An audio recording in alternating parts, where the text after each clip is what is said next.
Talk with Stephen Basset about disclosure. By the way, he's got a book out called U.S. Presidents and UFOs as well. But, one of the big stories happening is Democratic candidate Hilary Clinton hoping to make some history, not just as the first woman president, but as the political leader who's going to get to the bottom of the mystery behind UFOs. She's really the only one that has even mentioned this at a campaign stop in New Hampshire. Damon Steer of the Conway Daily Sun up there reminded the former Secretary of State that he had previously asked her about UFOs in 2007. And according to Steer, back in 2007, Clinton had said that the number one topic of freedom of information requests that her husband, former President Bill Clinton, received at his library was UFOs. When Steer asked Clinton about her husband's comments concerning extraterrestrials, she said, "I think we may have been visited already. We don't know for sure." So let's talk with Steve about that and so much more about disclosure next on Coast to Coast AM. Okay, we're back. Stephen Basset, Executive Director of the Paradigm Research Group, a leading advocate for ending the government-imposed truth embargo regarding extraterrestrial presence and the human race. He's a political activist, lobbyist, commentator. I've known Stephen now for 18 years, and he does not give up. Stephen, welcome back. Happy New Year to you, my friend. Happy New Year, George. But I hate to tell you, it's been 20 years, not 18. For you and me? Yeah. Let's see. I thought it was 97 when we started. Early 97. It's actually 19. Okay, I'll give Well, my friend, you still don't give up, do you? Yeah, George, it's either do this or get a job, so it's an easy call. You got that right. Okay, I want your reaction to something you've talked about in the past, and that was the Clintons and Hilary and John Podesta and UFOs. But this is interesting that this comes into this political campaign now. Oh, it's more than just interesting.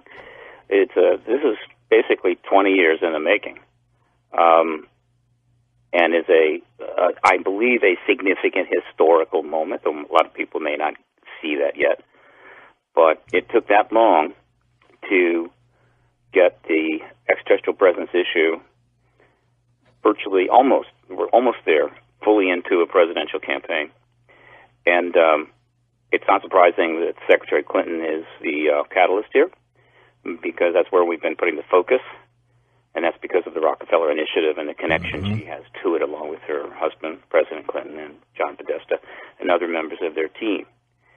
And a lot's been happening in Washington the last 13 months. A lot of progress has been made, unprecedented political coverage, and the Rockefeller Initiative has been raised, the awareness of it has been raised to unprecedented levels, not only in all the media here, but also in the Congress. And so that event was carefully crafted by, I believe, the Clinton team. They were under pressure because of all the coverage you've been getting. They were getting calls. She's been getting calls. Podesta, even Bill Richardson, has been getting contacted by reporters asking questions about the Rockefeller Initiative, which is where all this is headed. And they are not answering. They're not giving a no comment. They're not responding at all, which means that, well, the reporters know what that means. It means that that's a serious matter. So they had to make a decision what to do. And the decision was that they would open, I guess you could say, open the issue in New Hampshire in the middle of the holidays, with the Congress not in session, reporters home, small paper, New Hampshire, and bingo, and see what happens. And they're watching, obviously, the coverage very carefully. They probably didn't expect this kind of coverage from that kind of statement and that kind of newspaper. I don't know. Understand, there's a long history here. John Podesta goes way back on this issue. Her husband went on Jimmy Kimmel, went on Colbert. There's a lot going on behind the scenes, George. Let me tell you, this is actually a very complicated and sort of organized situation here. It's not haphazard. They're not just doing this thing on the spur of the moment. So I think that they very much expected there might be a lot of coverage, but they had to do it to find out. And, of course, my Lord, it's based on my analysis. I've already logged in about 80 articles, but there's been 250 or so foreign language articles, a couple hundred local stations, and a few hundred more English language articles. So it's getting covered worldwide. And she needs something to divert the attention from Benghazi and all these other negative things that have come our way. This is fun. It's interesting. It's serious. It's what so many people talk about. I think this has given her a boost, Steve. Well, time will tell. I understand, George. This is a momentous thing. This is a huge political risk, but it's almost unavoidable.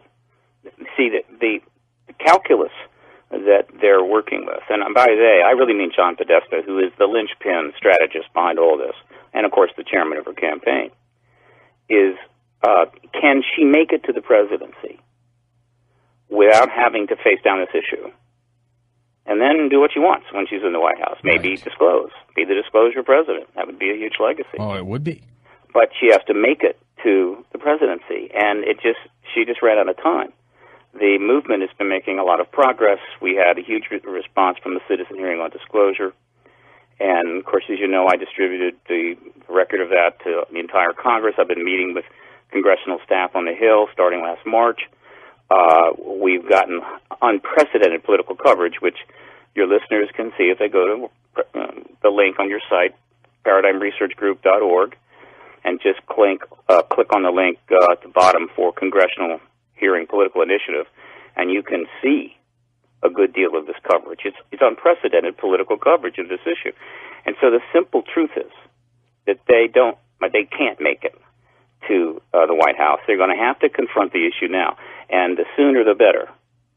And so I don't know how it's going to go. First of all, you've got you've got your first splash. The articles are covered, and you've got all the comments. Right, this is part of the new environment we're in. Right, articles get comments, and you've read some of these comments, George. And the truth is, if there was a galactic council up there that was going to decide the fate of the human race based on the comments to internet articles, we're probably screwed. But there have been quite a few substantial comments, but that's just the first. That's just the first level of response. Where is this going to go from here? Now, again, there are more articles in the works. They're going to be talking about this. I know this for a fact. It may very well come out in January. There's more questions heading their way. So given all of that, but in general, the coverage hasn't been that bad. And you're absolutely right. If I'm advising her campaign, based on everything I'm seeing, even though she still is the presumptive favorite, she is facing a lot of issues, and a major change of subject, assuming it doesn't have too much downside, could be what she needs. But my job is not to get her elected president. My job is to get disclosure and to get it as soon as possible, which is to say that Barack Obama will be the disclosure president. But the next thing is coming up with great anticipation is the NBC debate. That's on the 17th. I think it's a Sunday evening. Will this come up, do you think? Well, there's already been 500, 600, 700 articles. There's going to be more coverage over the next 10, 12 days. I mean, it's on, I could just list the, newspapers and magazines. It's been up on websites, left-leaning, right-leaning. It's inconceivable to me that could go on for the next week or 10 days, and that the NBC moderators would just ignore it. I just can't imagine it. But, I wouldn't put it past them. But, here's the deal. Back on, I think it was in September. Hang on just a second. I'll pull this up. In September, her campaign chairman, John Podesta, did something rather unusual. He put out a tweet. This was on September 29th. This was right after his candidate, Secretary Clinton, was interviewed by Lena Dunham. It was sort of a millennial outreach on her part, right? Connect with the youth. Yeah. And Lena's a pretty cool gal, so she interviews her. And then right afterwards, Podesta puts out this tweet. Great interview, Lena, but Lena asked her about aliens next time. Hashtag the truth is out there, CC Hillary Clinton. Let me tell you something. People think that they're having little jokes about this. When you're running for president, and you're going to have to raise from people $1 billion to win the White House, you don't make jokes or play games with things like extraterrestrials unless there is a damn good reason. So they're not just having fun and toying with this, even though it may seem like that to somebody who doesn't know all the background. But this tweet was interesting. I felt this tweet was basically John Podesta's way of cueing the media in a subtle way, without being too obvious, that it was okay to ask her. And that came out on September the 29th. So essentially 3 months later, she gets asked. And she could have said anything. She could have gone off the record, right, and just had a chat with him. That's right. She stayed on the record. She did. Now, what she does say in this interview is quite interesting. And so if the green light is sort of out there to ask her about this, depending upon how the media responds, then I've got to think, well, she'll get more questions, right? But it gets even better, because by answering those questions, she has basically put this thing in play, which means that any one of the 10 or 12, or I don't know how many candidates are on the Republican side, it changes, could bring it up tomorrow, right? They could step right into it. Exactly. It's in play. She's made it a reputable, a credible question to ask. The way she responded, yes. I mean, her response was interesting on several levels. She did the most important thing she said, and the thing that probably gathered the most attention, and was the most important statement, whether she was smiling when she said it or not, doesn't matter, was they may already be here visiting us already, but we don't know.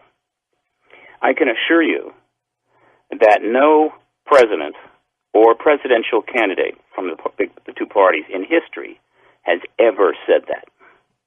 All right? They may already be visiting, or they may be visiting us already, but we don't know for sure. Understand that Obama put out 2 years ago on the White House website a statement response to the PRG's petition that there's no evidence at all for anything. Yeah. Right? Well, obviously, that is completely... Well, that was obviously false, and I think it was deliberately false. So and a mistake, I think. A mistake on his part. Well, actually, it might have been a good thing. By doing that, he really energized a lot of people. He gave me a lot of ammunition to work with. Well, he ticked you off, didn't he? He's mad. In your own little way. Energizing. But it was helpful. In other words, there was not much they could do. If they had said anything positive, it would have launched a storm. And he can't do anything without the Pentagon's assistance. And so what they did was say something so outrageously false to even raise the interest of more people, and also reporters who know when something is absolutely false.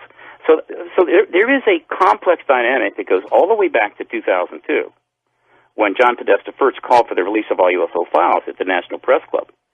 And a lot has happened since then, and you can, if you follow the whole thing, and I've got a lot of that up on the site, you can see that inside the Democratic Party, in the Clinton wing of the Democratic Party, which is the wing of the Democratic Party, there has been a kind of complex strategy where they're trying to get onto the issue, they're trying to engage it without triggering anything right away, because it's very risky politically.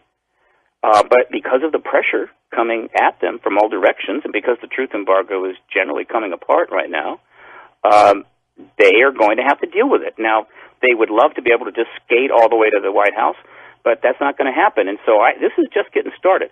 And so the next thing is, and I invite everybody to be watching that debate on the 17th, and keep your fingers crossed that that NBC is wise enough to realize this is a major story now, and they need to ask her about it. And then what she says then, her response to that question, is absolutely critical. Mm-hmm.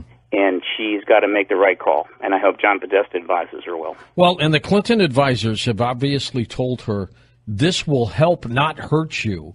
But your opinion, Stephen, will this issue, if any candidate brings it up, albeit Hillary or anybody else, does it help them or hurt them in the campaign? The only candidate that would be helped by bringing it up is Secretary Clinton. Yes. All right.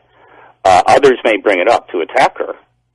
And that or ridicule her. They will ridicule her. They may, right? But she's the only one that benefits.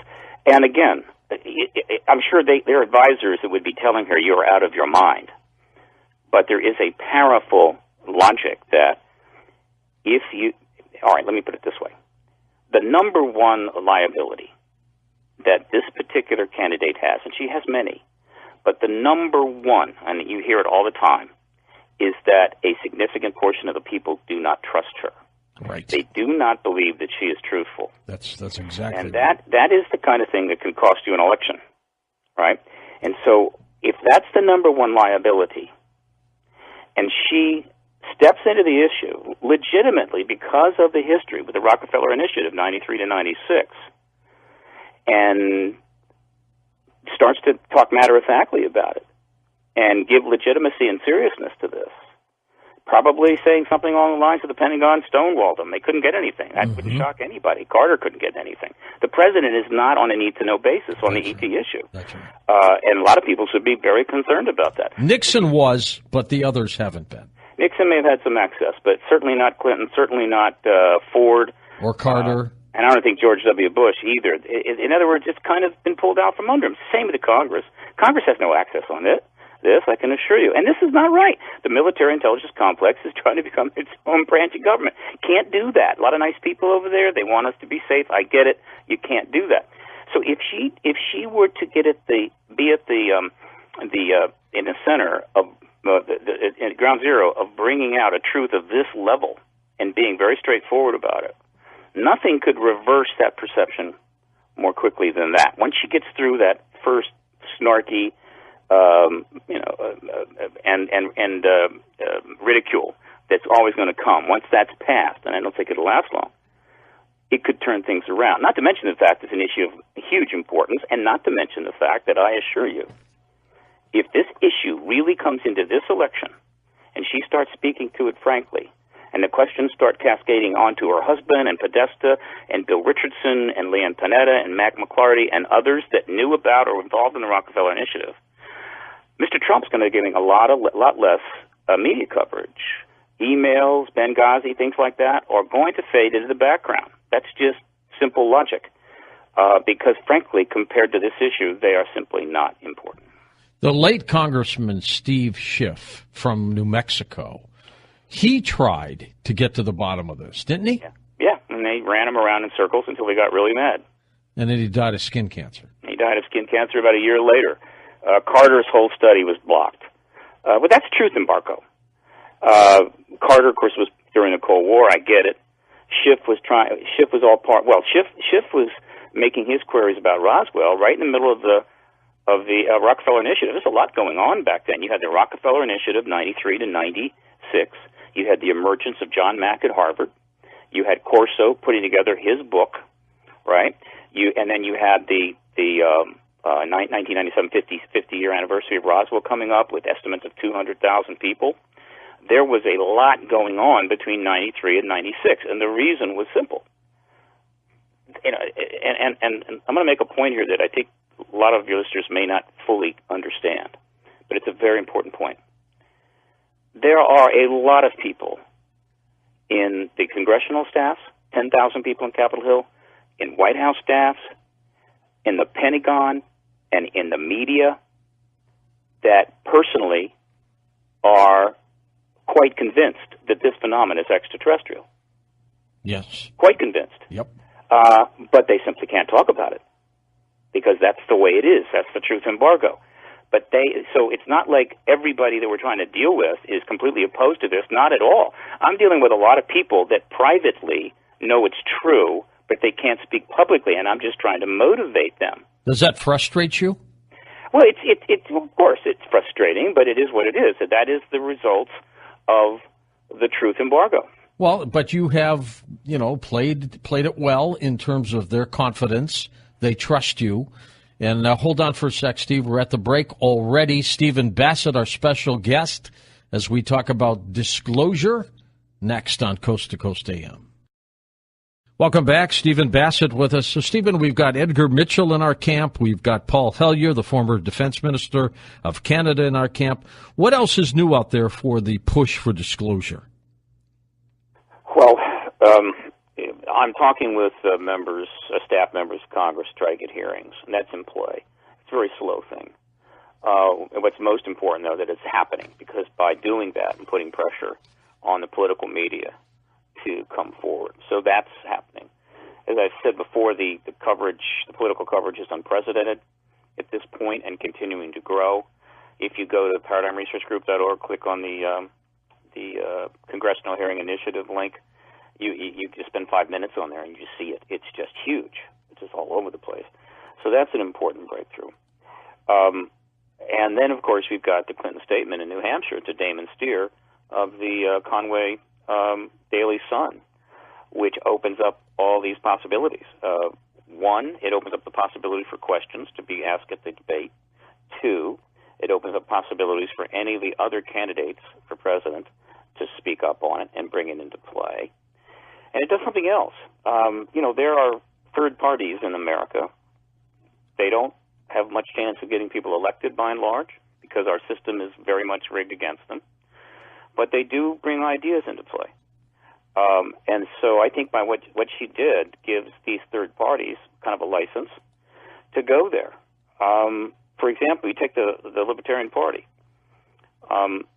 Dr. Joseph Bookman started engaging this issue with the Libertarian Party all the way back 2008 when he ran for Congress in Utah as first and got on the ballot. He's the second person to do that. And he's been engaging the Libertarian Party for years on this. And we've come close to maybe getting him to step into it. They haven't quite done it. As you know, Jesse Ventura is flirting with the idea of possibly being a candidate, VP, I don't know. His son, Terrell, is very much into this issue and has brought me on his show when they were doing the Buzzsaw show. Yeah. He's now over on RT. RT recently did some pieces on this. So the Libertarian Party could very well decide to go there. Well, that's significant. They've just been given a little extra boost on that. So these are significant developments. But most importantly, we are at the point where the Rockefeller Initiative, which I have said many times, going back years to you, because of the work of Grant Cameron, because of the website presidentialufo.com, because of the 1,000 pages of documents, which I've been making available to people all over this town, that confirm it. The Rockefeller Initiative, to me, is the linchpin that will trigger disclosure, and that's because the Clintons have stayed around and that she is still seeking the presidency. The people from back then are still around, most importantly, John Podesta, and so it is historically connected. There's no way to get away from that. And so, but the media hasn't covered it. They've not gone into investigative mode. They haven't asked anybody about anything until, starting last March. And so once that starts, the questions immediately escalate. All right, what happened? And by the way, there's of the 33 people involved in the Rockefeller Initiative, both from the government and private side, 25 are still alive and theoretically capable of testifying before a congressional hearing. So the Rockefeller Initiative, once the questions start coming from the media about that and the responses come back, the next level is the media is going to head over to the Pentagon and they're going to start asking questions there. That's right. They're going to be knocking on some doors. And, George, I'm telling you, the truth embargo will collapse so fast. So hopefully we're going to see that soon, and the goal is to end this embargo this year and get this done so we can move on with civilization. If they say that it's been happening, what case do you think they will use? Do you think it'll be Roswell because that's so well known? Will it be some other issue? Will it be, the Navy spotted one and we first made contact in the ocean? Will it be the Lonnie Zamora case in Socorro, New Mexico? I would not advise them to take that route. I don't think they will. How do you think it'll be unveiled? Well, I think here's what you do, and I've talked about this. Once the pressure gets intense enough from the media, right, the media pressure. Right. The Pentagon, which knows all about this, is going to have to approach the White House or vice versa, and they're going to have to get on the same page. They're going to have to negotiate an understanding that at minimum allows the president access to what he needs. I mean, he's no longer on a need-to-know basis. Does he admit they never told me before? I don't. Again, let me. Don't get ahead of me now. So right. Once they cut that deal, the president will be able to go in front of the American people and simply announce it. And by that, I mean you simply acknowledge the extraterrestrial presence. You don't go, we just picked up a blip document about a sighting or something. Yeah. No, and nobody's going to believe that. You go in and you announce it. Now, there may take some questions that evening. There may be a press conference associated with it, and they'll be asked. And they do have some very significant public relations rapids to my God, negotiate. it's huge, Stephen. But I think ultimately they will say that yes, we were. Or if the president can say, "I have been informed." Remember, the president is not that old, and so he wasn't around at Roswell, and I don't think he knew much, whatever his personal thinking was. But when he went into the White House, so he can say that I have been informed that yes, our government at the national security level knew about this going all the way back to 1947, and there was a decision that for national security reasons this needed to be fully contained as much as possible, and that things started to change after the Cold War. And at this point, it's whatever it's become appropriate. Now the people can know. We're letting the people know, and then they're going, well, how much more can we know? So, well, that's going to take some time. You're going to learn more, but it's going to be in an orderly fashion. Don't be concerned. There's no reason to be fearful. Something like that. That's the approach you take. You don't try to pull a fast one. You don't try to play any games. You just come right out and say it. Now, just because you've done that doesn't mean you have to answer every question that comes from every report. And there'll be a million questions. True, but you answer the ones that you're comfortable with initially, and the media will quickly figure out that, okay, it's going to take some time, and we can't expect everything all at once, and we'll settle down, I think, into somewhat of an orderly fashion after maybe a week. And kind of go from there. This is how I think it will go down, and it, to me, is the appropriate way to go. See, if I were in that news conference, one of my first questions, Stephen, would be, okay, Mr. President, you just said that we have nothing to worry about as this begins to unfold and you tell us more. So my question is, then why didn't you tell us before? Because if there was nothing to worry about, why weren't we told who this presence was, where they came from, and what they wanted? I mean, he's going to be scrambling. Well, you picked up on my wording there, and my wording was not particularly artful. You make a pretty good reporter, George. Uh-huh. My word was not particularly artful. I was what I'm trying to say is that you're backtracking, Mr. President. You shouldn't be concerned about fear of the extraterrestrials, okay, which is their principal concern. All right.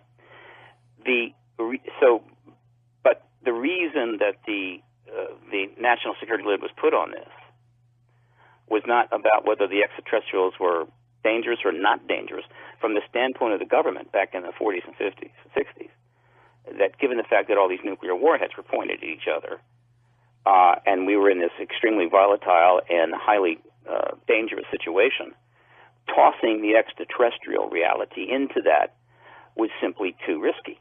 They could not game it out and where it wouldn't possibly trigger a nuclear war. I mean, you just don't screw around when you've got something that delicate. So that was the concern then. The concern was nuclear war. The aliens weren't bombing us. They didn't have nuclear weapons pointed at us. The Soviets did. And so that was the concern there. Now that's kind of over, though if we don't get our act together, we may just finally get our nuclear war anyway. That's right. But the president needs to let people know right away that you should not be concerned about these entities. As far as we know, they do not pose a threat to you. Are they abducting people, Mr. President? Well, you see, that question, these are areas we'll be getting into. We've got to leave now, but we'll be back tomorrow. Yeah, suddenly I have a call to take. No, you're pointing out just how difficult this is from the standpoint of bringing it forward, which is one of the reasons why it hasn't happened. There's not a lot of people in government that are relishing this. It's hard, but government is often hard, and you have to do difficult things. So I'm not overly sympathetic, but I appreciate the fact it is hard. It is difficult, very difficult. Yeah, I mean, it is, but the people, what they don't probably appreciate is how generous the people are going to be. I mean, you and I and some of our colleagues know a great deal, and we can get really picky about this, but the vast majority of people don't know the history of all of this, and they're just going to be completely enthralled or certainly caught up in just the profound paradigm change or shift that they're experiencing. They've just been told they're not alone in the universe. And so that they're going to be extremely appreciative of the fact that the government has finally told them this, and they're going to want to know more. And the vast majority of people are not going to be yelling and screaming about you should have and would have and could have. What a great story, though, Stephen. Maybe the best ever.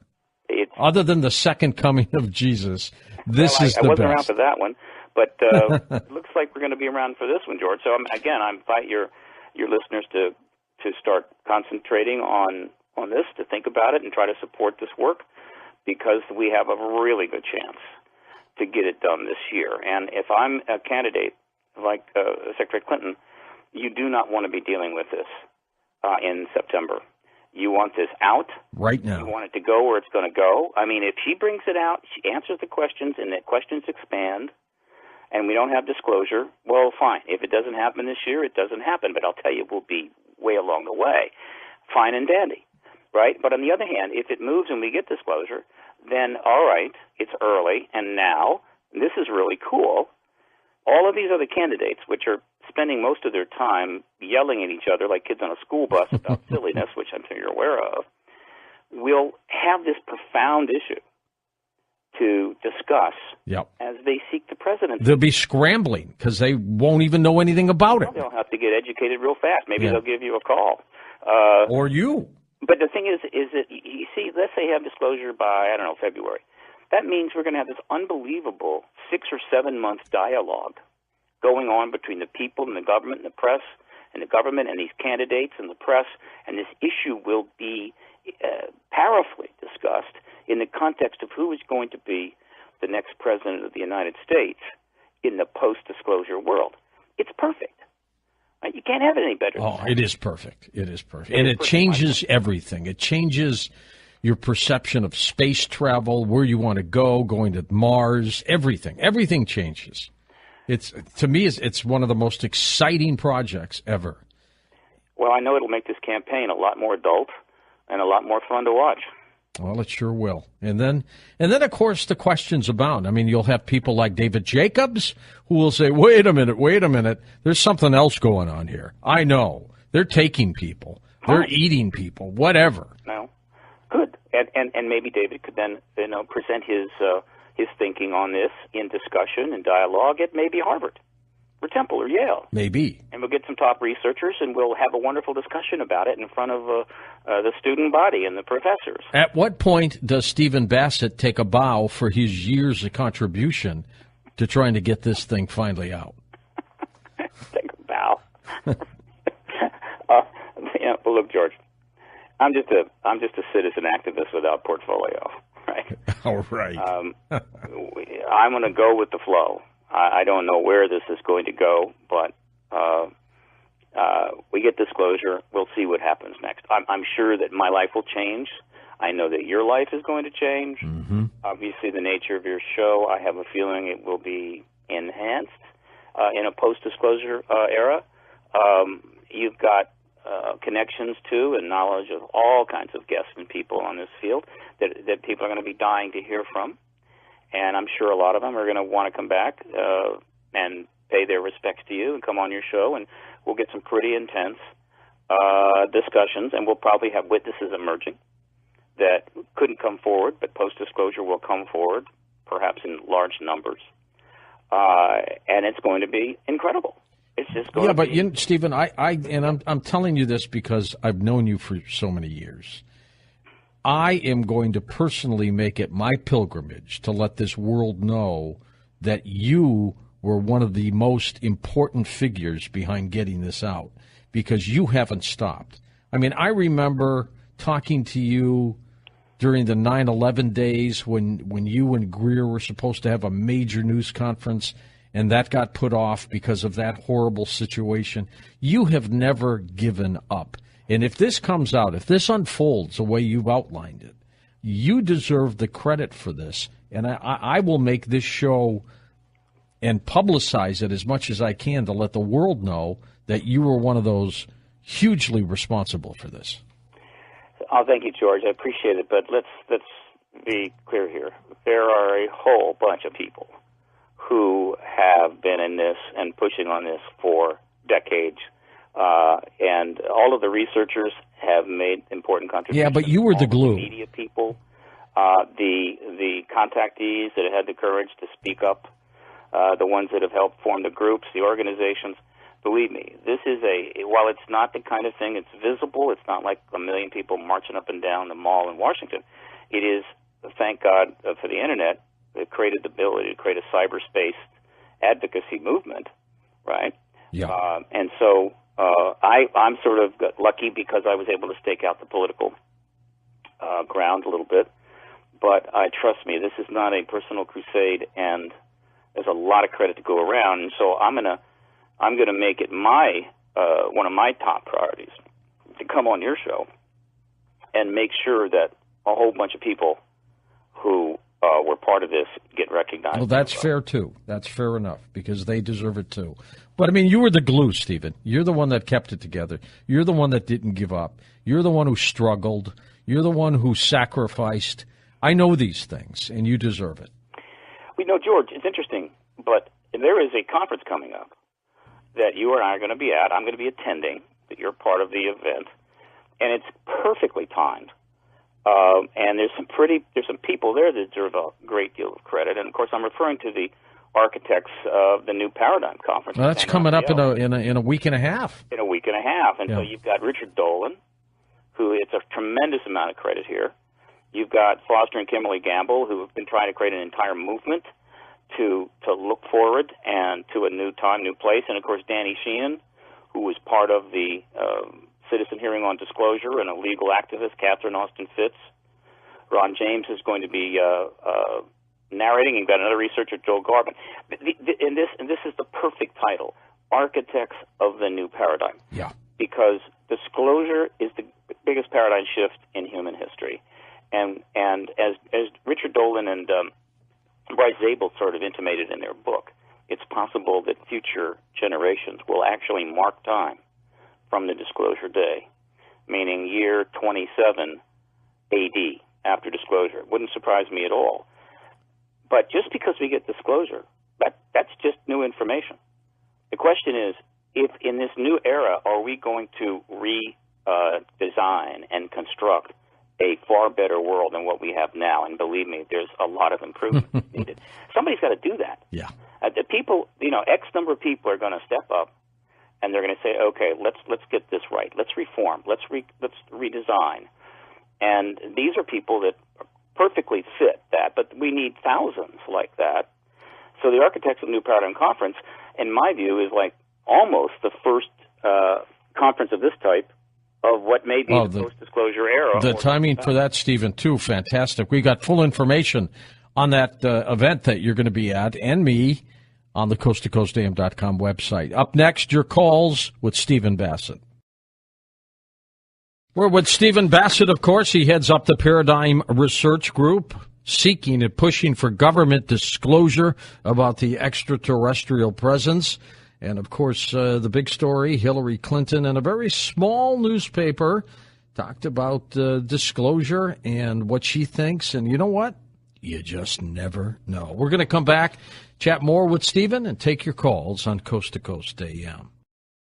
And welcome back. Steve Basset with us, of course, from the Paradigm Research Group as we talk about disclosure, and we will take your calls this hour as well.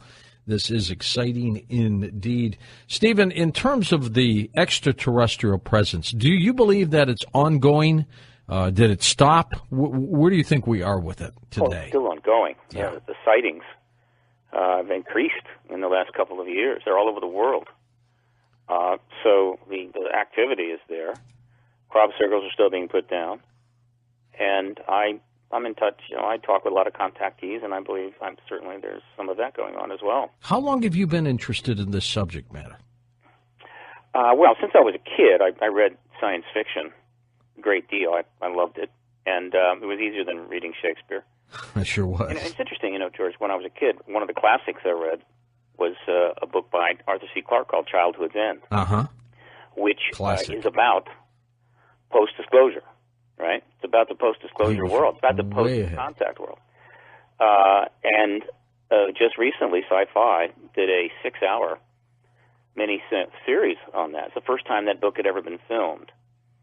And it was fascinating to watch it, and it took me back. Of course, it's not strictly on the book, but it's close. It took me back to when I was a kid. Just, to me, that it was very exciting, and I've always had that interest, but I just didn't get involved in the issue directly until 1995.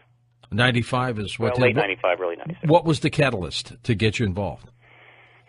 Oh, the catalyst is I definitely needed to. I wanted to do something different. I also wanted to possibly, get into a kind of activist thing. Yes. It's always been my nature, but I just never pursued my nature. But the biggest trigger for me was I read John Mack's book, Abduction. Mm-hmm. That did it for me, that was a milestone book. I didn't know what was going on at the time. I didn't know about the Rockefeller Initiative. I didn't know about any of that. But that book told me that this business was about to head towards some kind of resolution. And I then did some further research. I went to a couple of conferences, and I said, this is a mature field now. But so if you're going to get in, now's the time to get in. Hey, if you're going to jump into a marathon, George, you want to jump in the last couple of miles, right? You don't want to run the whole damn thing. So, sneak in when you can, right? I jumped in at that point. But John Mack, and I went out and volunteered for John for 4 months. That was my introduction. It was terrible when he died. Oh, my God. A terrible blow. But he got me into it, and he got a lot of other people into it. And other individuals, top researchers, have brought people in. That's the nature of things. So I made that decision. And I'll tell you, when I was driving across country to go to Cambridge, I had no idea what was going to happen, George. I had no idea.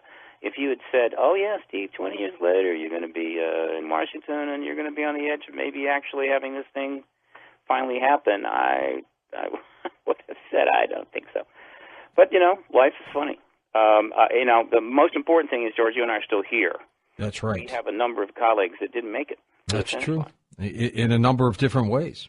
I know. Of different ways. I'm just happy to be still here, and I hope that both of us live a long time to see how this all works out and maybe play a role in shaping the new, quote, paradigm. As Spock would say, live long and prosper, right? Yeah, that too. When you ran for Congress from the state of Maryland, and you used the platform of UFOs and ET disclosure, do you think that helped you or hurt you? No, it was fine. I did about 10 debates, and I talked about the issue. The other candidates, which was Chris Van Hollen and Connie Morella. By the way, Chris Van Hollen won, and he's gone on to become a very big person in the Democratic Party, potentially a national candidate. Pretty nice guy, wonderful guy, nice family. They answered questions about it, got some press coverage. So it was fine. It would, could like to have done more, but I think I spent all of $8,000. But then Joe Bookman. Well, that's about four more than Trump has spent so far. What now? That's about $4,000 more than Trump has spent so far. Yeah, exactly. Look, it's fun to be a pioneer. I was the first balloted congressional candidate ever to speak to this issue. President Carter was the first balloted federal candidate because it was presidency, not the Congress. Joe Bookman was the second balloted candidate for Congress to speak to this issue and actually be on the ballot in November. And who knows, we may see some more candidates doing it this year, particularly given what Secretary Clinton has done. I mean, we are in a new place right now. So the next 30 days will probably tell us whether this thing is really going to wrap up in 2016. So I'm looking forward to that. I'm amazed, Stephen, that astronaut Edgar Mitchell and Paul Hellyer, the former defense minister of Canada, two huge figures in the field of ufology, other than programs like ours and some other shows that are out there, you would think that these two gentlemen alone, the major media would look at them and go, oh, my God, you've got an astronaut who walked on the moon who says the ET presence is real. You've got a defense minister from Canada saying the ET presence is real. And they're not going for it yet. How come? Well, if it was any other issue of importance, but not the ET issue, they probably would have gotten more attention. That's right. But remember, they're doing this. Basically, they're witnesses. Whether you're talking about Paul Hilary or whether you're talking about Robert Salas or Edgar Mitchell, they're witnesses. And they have some rank and station, and they did get some coverage. They've done media. They've gotten some coverage. But it didn't go beyond that, meaning, again, the truth embargo, the key to the truth embargo is the media will write up stuff. They will not investigate. They will not go into investigatory mode. That's where they draw the line. And that helps to keep things nicely contained. And so, yes, they have written up comments by all of these people, but that's it. What is different now, you see, is that Secretary Clinton isn't just a person of rank and station. She's running to be president. She has been under a 8-month media scrutiny, and she's got 11 months to go, and she can't dodge it. She more can't importantly, dodge it. she's actually connected to the issue through her husband, who was the president. And so we're a couple of levels above even the good Dr. Mitchell and Honorable Paul Hilary. And we're at the level where if this thing just goes a little bit further, the media is going to go bam. And once they go into investigatory mode and start firing those questions off, with fully expecting an answer, the truth embargo, which is pretty shaky, will collapse pretty quickly. Good. Salt Lake City, Utah. Jim, west of the Rockies, you're up with Stephen Basset. Hi, Jim. Good morning. Morning. What about the consideration for various contracts and handshakes with ETs and their tribes and so forth, if they would agree to a disclosure? Well, I certainly haven't had that proven to me that there are any such arrangements or contracts. These are speculations, and they're out there, and that's fine, but they haven't been proven to me. So I don't know. As far as I know, there isn't any. As far as the extraterrestrials and their position with respect to this process, only they know. The ETs aren't talking. However, if you look at the way they conduct themselves, I mean, sightings every day around the world and other things, they certainly aren't impeding it, in my view.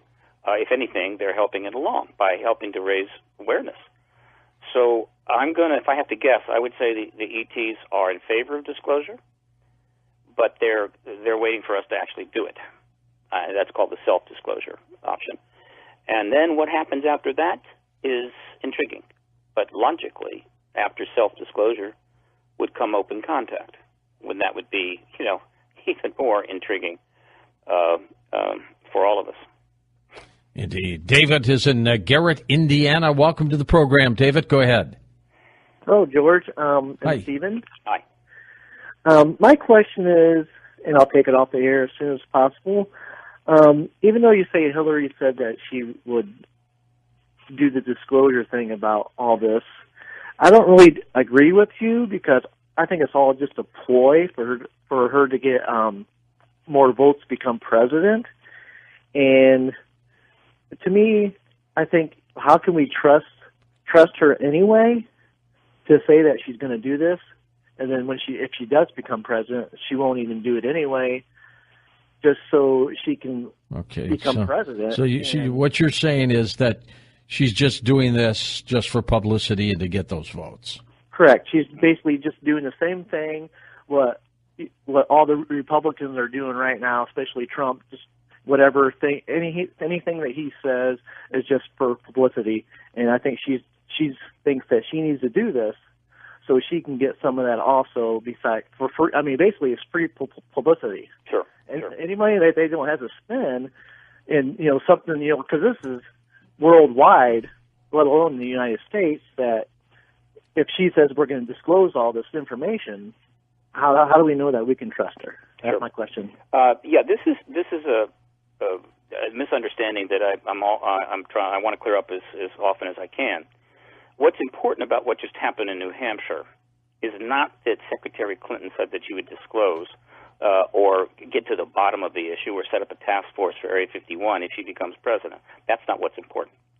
First of all, that's 11 months from now, right? And I have no desire to wait that long. Secondly, she could very well enter the White House and change her mind. Thirdly, she might not even make it to the White House.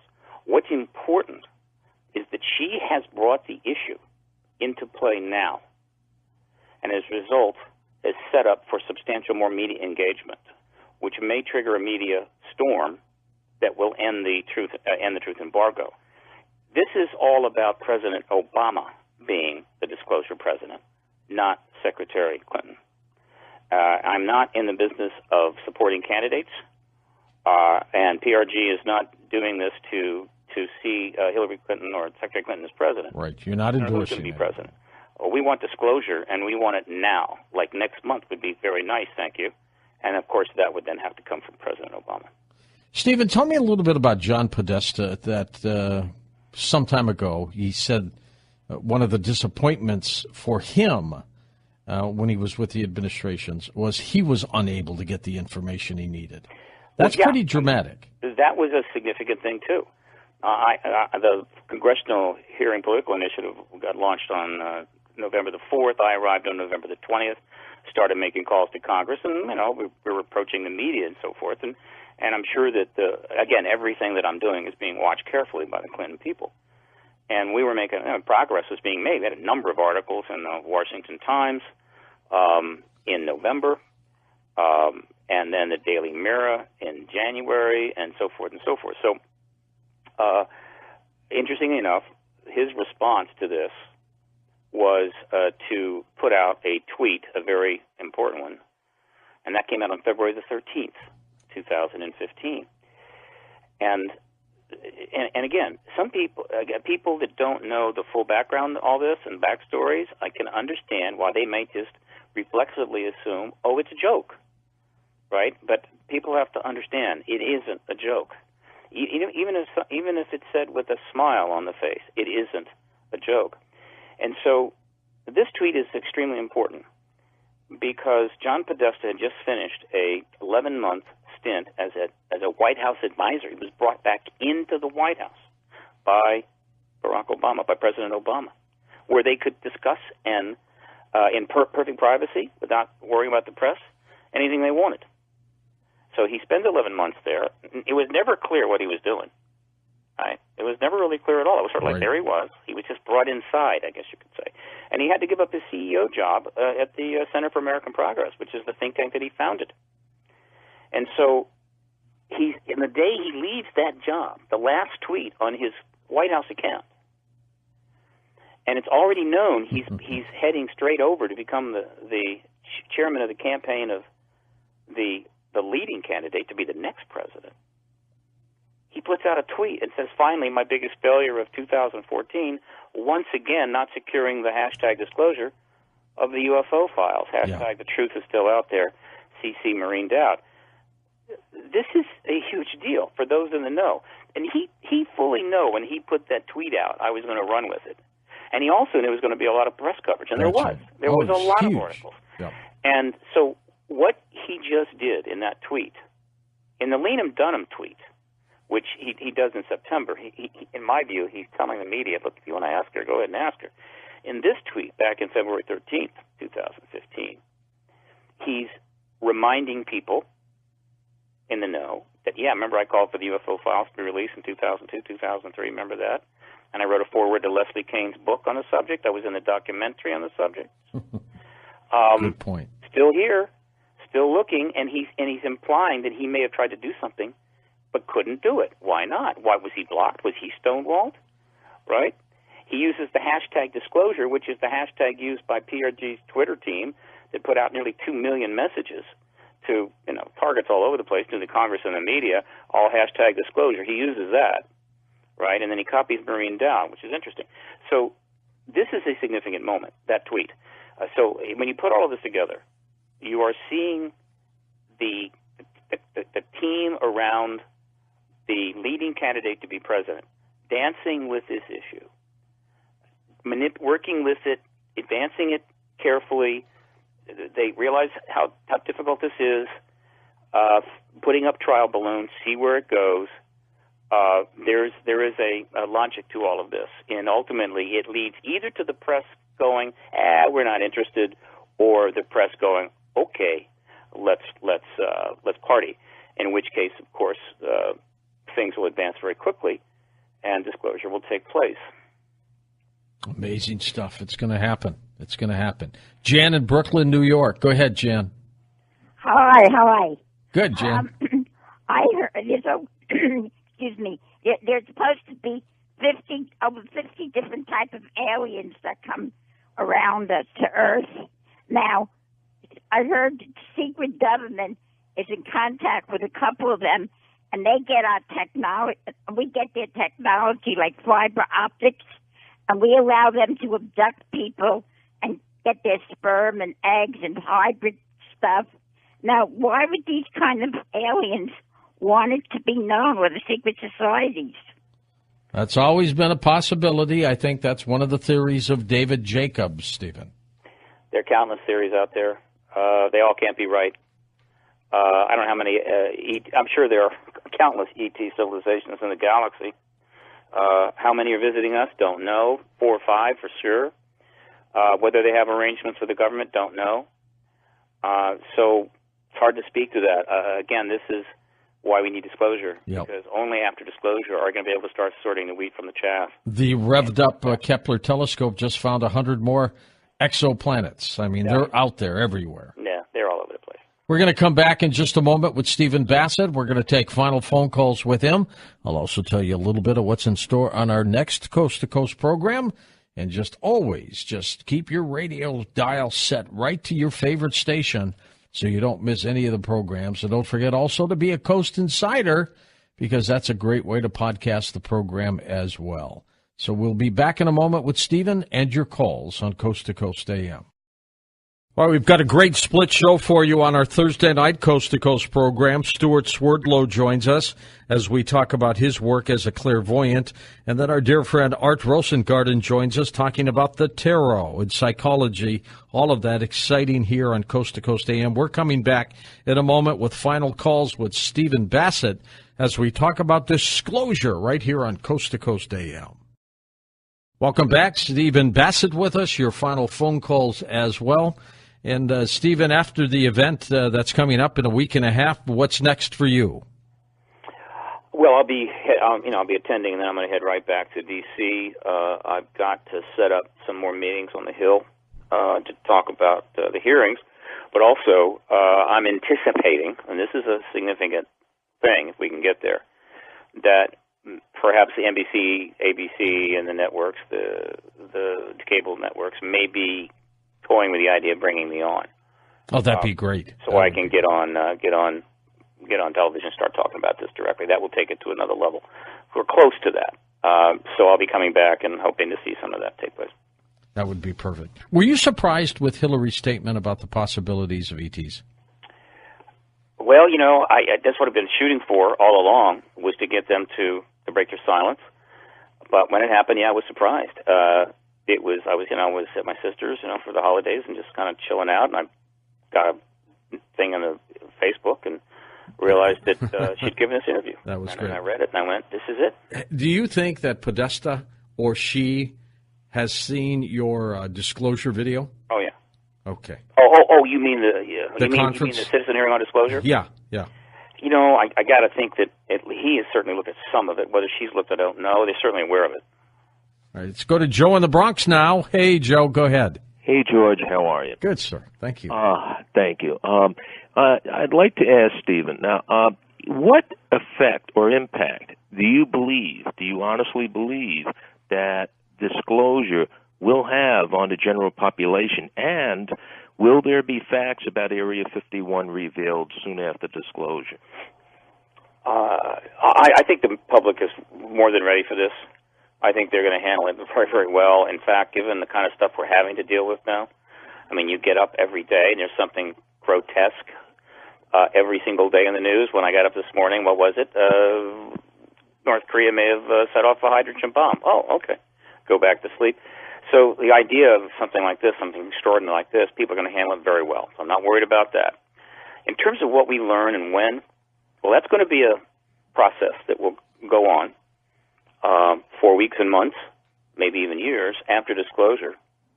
And how much we learn and how soon is going to be to some degree up to the people and up to the media. Fortunately, the media will jump over to our side. I don't think we'll have any trouble with that. There's no incentive at all post-disclosure for the media to continue to play games. So there will be a lot of pressure on the government. There will be a lot of concerns about some things being still classified. But we will learn a great deal. But what we learn and when, I can't predict. But we will know a lot more, and we will have a stronger sense of the history of this within, I think, a few months after disclosure, and that's going to be wonderful. And then we'll continue to hopefully get information from the government, particularly as the trust starts to return between government and the people. Because right now, neither trust each other. It's gone. It's gone. And so until we get that trust up, it's going to be slow going. Stephen, at what point, what do you think the involvement is with government and ETs? Is it one of hand's length that we spot them, or is there, this discussion, as one of the callers had brought up some time ago, there's this interaction between them? Until I get evidence, until I see something convincing, I'm operating on the assumption that there is no collaboration at all. No cooperation, no contact. Okay. Now, could an ET? The evidence seems to be we've had ETs in our possession, even live ones from crashed vehicles. But that's not exactly collaboration, is it? So until I get the evidence, no collaboration. Next up, we go to Eddie in New York City. Hello, Eddie. Hi, George. I want to congratulate you on your anniversary with Coast to Coast. Well, thank you. You did such a great job. And you certainly deserve all the accolades. I appreciate that. It's very kind. And Stephen, I like your idea of disclosure. However, I think that the people involved with the disclosure itself, and they've been holding it back, by the way, for like somewhat 80 years or so. These people are very powerful. All right, now. Did you hear Barack Obama talk with Jimmy Kimmel on that interview where Jimmy Kimmel said if he were president, he would go to Area 51 and blow the whole deal out and tell everybody what was going on? And Barack Obama said to him live on national television, he said this, "Hey, Jimmy, you're never going to be president." He kept saying this over and over to him. Yeah. In other words, what I'm trying to tell you, Steve, you're dreaming.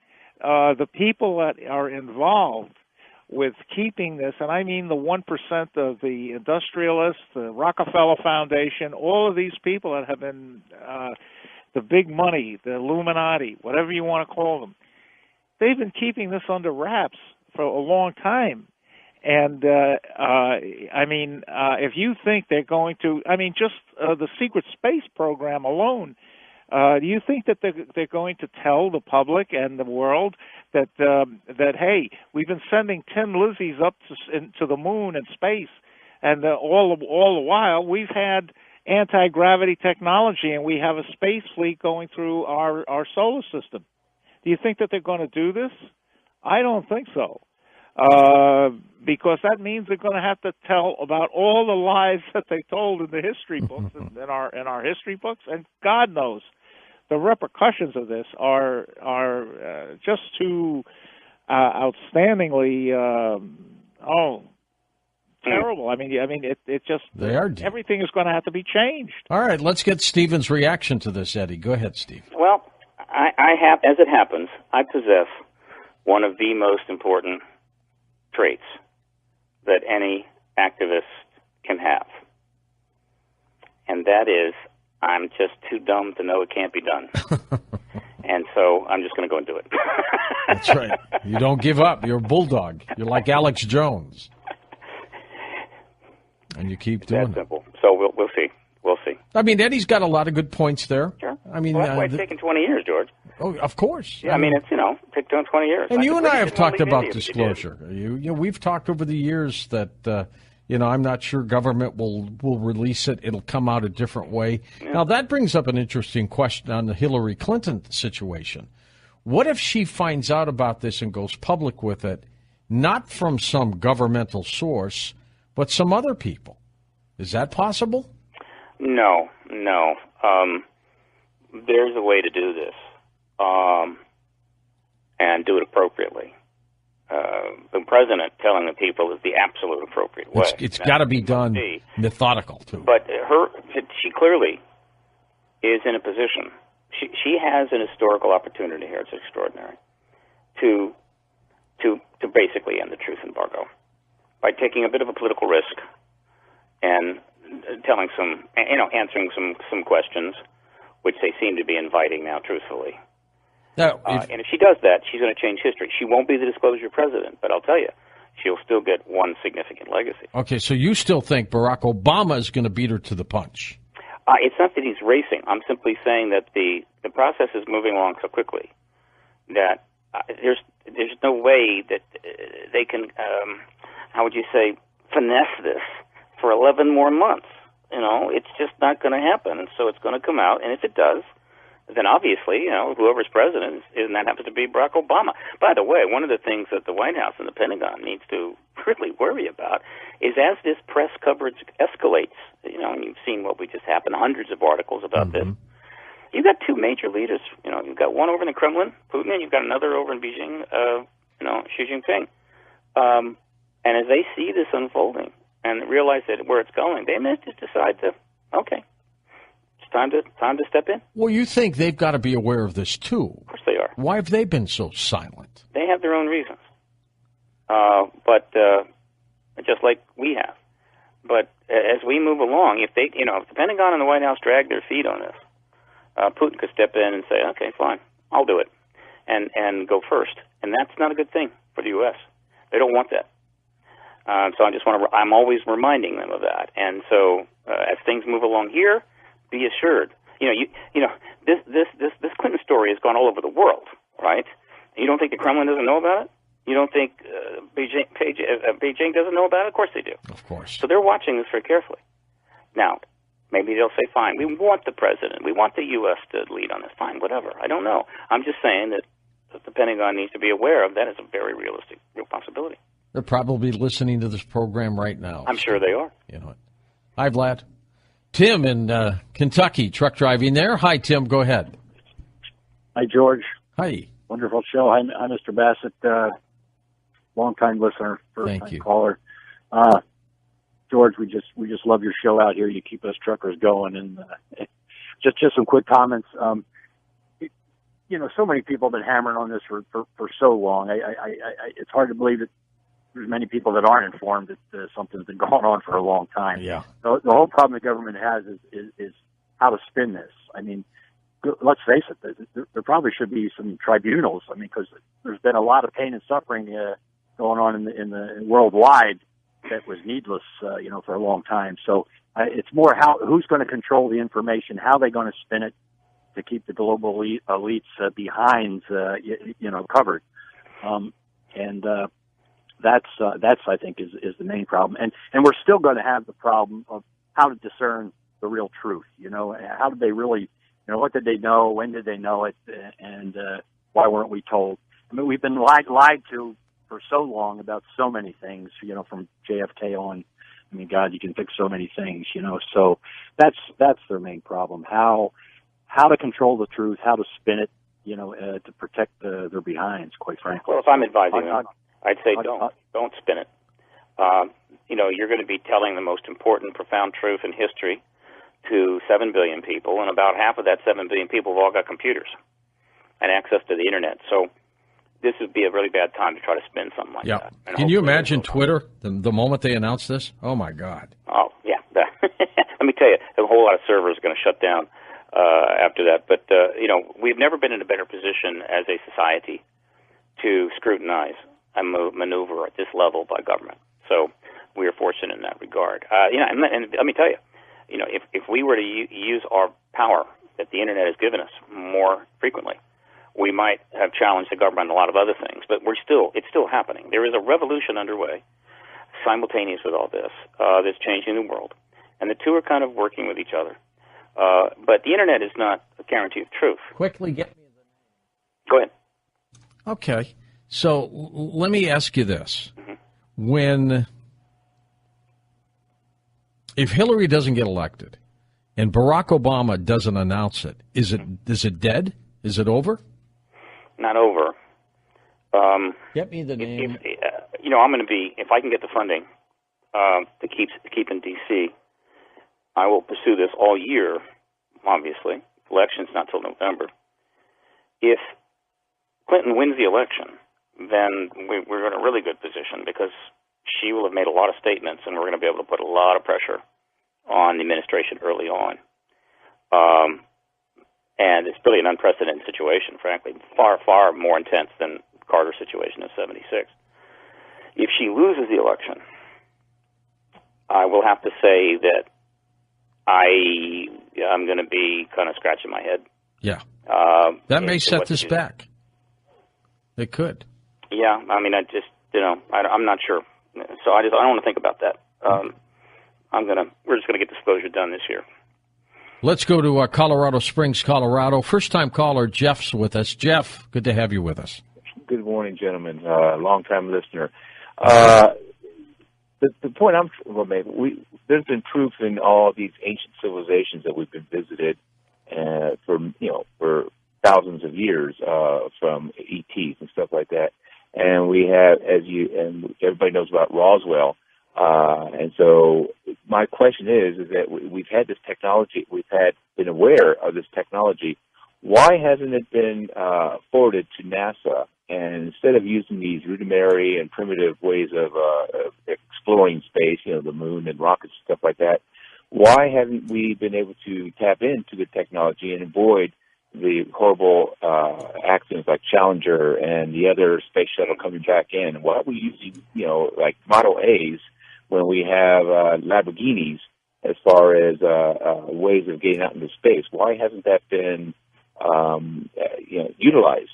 Sure. Well, and that's another one of their PR problems. They got many. They got a lot of them. But here's what I believe is the case. There is a public space program that operates with standard technology, and then there is a hidden space program that uses the good stuff. And the reason it's hidden is that because if we were aware of the good stuff, that would probably bust the truth embargo open. So the truth, that is one of countless things that had to be done in order to service that embargo. So NASA has been caught in the middle on this and has really been one of the great victims of this. But be assured, if they've got the technology I think they have, they're using it. They're just not doing it publicly. Let's get one more call in. At least Jordan is in El Paso, Texas. Hi, Jordan. Go ahead. Thanks. Sure. Just a quick thing. I don't not necessarily have a question, but my uncle was a longtime worker at Area 51. And Really? because of health reasons, he no longer works at Area 51. But he's very open to the public about ETs, and for 15 years he worked on the aircraft of ETs. So he fully admits they're there, huh? Can you give his name on the radio or okay? I don't want to. Okay. Was your uncle one of the workers that filed the lawsuit over environmental contamination? No, he wasn't. Okay. But Well, he a lot fully of people admits have talked about Area 51 that have worked there, mostly anonymously. So I'm not surprised. And so you've gotten some inside info there. Post-disclosure, you're going to have a lot of people coming forward and talking about the good old days at Area 51 and Wright-Patterson and Lord knows what else. I hope your uncle's still alive and gets to see all that. No, for health reasons, he's close to, he has cancer, so he's been very open to the public about this.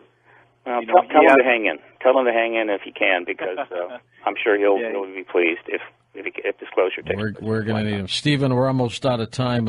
I look forward to seeing you in a week and a half. It's always great sitting down with you. Yes, sir. Looking forward to it, and look forward to talk to some people there at San Rafael. Your show has played a very important role in all this, George. You know that, so we shoulder on.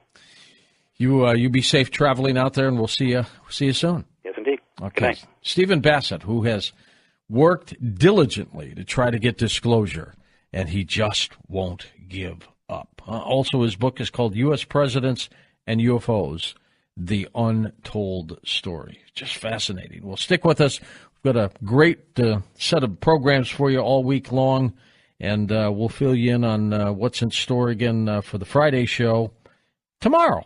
For Dan Galante, Tom Danheiser, Lisa Lyon, Lex Lonehood, Sean Ladisore, Stephanie Smith, Chris Boros, and George Knapp, I'm George Norrie, somewhere out there on Coast to Coast AM. We'll see you on our next edition. Until then, be safe, everyone.